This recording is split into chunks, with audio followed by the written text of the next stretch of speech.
На каждом снимке своя история преодоления боли и слезы радости. Сложно поверить, что еще совсем недавно в отделении патологии эти дети даже не могли самостоятельно открыть глаза, а сегодня ведут полноценную здоровую жизнь. Вообще неонатологи верят в каждого ребенка. Выхаживать детей с низкой и экстремально низкой массой тела помогают современные технологии, уникальное оборудование и настоящий профессионализм. Снимки здесь обновляются часто. Приходить здоровыми с мамой стало уже традицией. Врачи говорят, что крошечные малыши из кувеза вырастают удивительными детьми. Все это заставляет верить в настоящее чудо. В отделении реанимации и интенсивной терапии новорожденных борются за каждый грамм и за каждый вздох. Врачам не только важно создать условия, чтобы малыш дышал, а научить его вдыхать воздух без всякой помощи. В отделение попадают дети, которые родились раньше положенного срока. Первые недели жизни таких малышей самые сложные. У нас на отделении реанимации один ребеночек с экстремально низкой массой тела и 3 детей с очень низкой массой тела.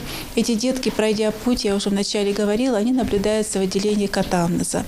И вот сегодня к нам приходили одни из наших первых пациентов. Они придумали такую фотогалерею.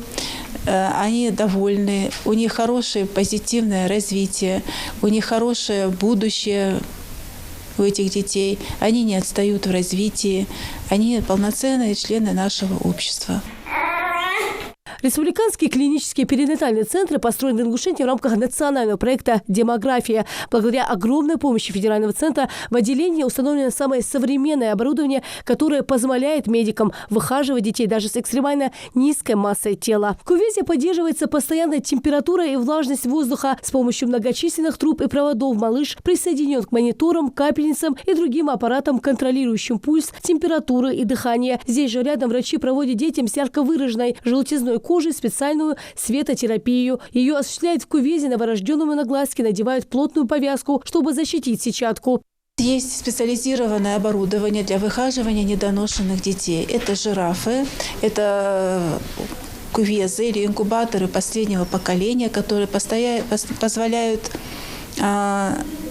сделать и организовать атмосферу матки, приближенную к матке женщине. Что это? Это температура соответствующая, это влажность соответствующая, это санэпидрежим, который позволяет благодаря устройству этого модуля реанимационного соблюдать в большей степени.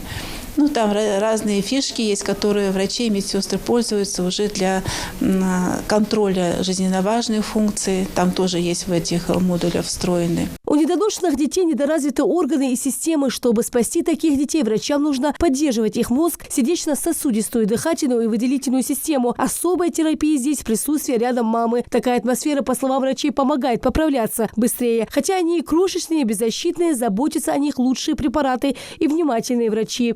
Стараемся использовать самые современные технологии. В первую очередь, конечно, мама родила преждевременно, для нее это стресс, но мы стараемся, как только ребенок стабилизируется, по своим врачи определяют, ребенок готов быть с мамой. У нас сейчас немножко ковид нас подводит, но все равно мы мам допускаем круглосуточно к своим детям с родственниками, пока у нас ограничения из-за ковида. Мама всегда рядом со своим ребенком в любое время. Контакт кожа к коже.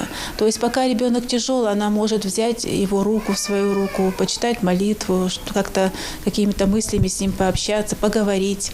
Каждый год из отделения реанимации и интенсивной терапии новорожденных выписывают десятки здоровых малышей. День недоношенных детей – это еще один повод сказать огромное спасибо врачам, которые выхаживают малышей и дарят им шанс на жизнь. Рина Сычоева, Магомед Дидигов, Новости 24.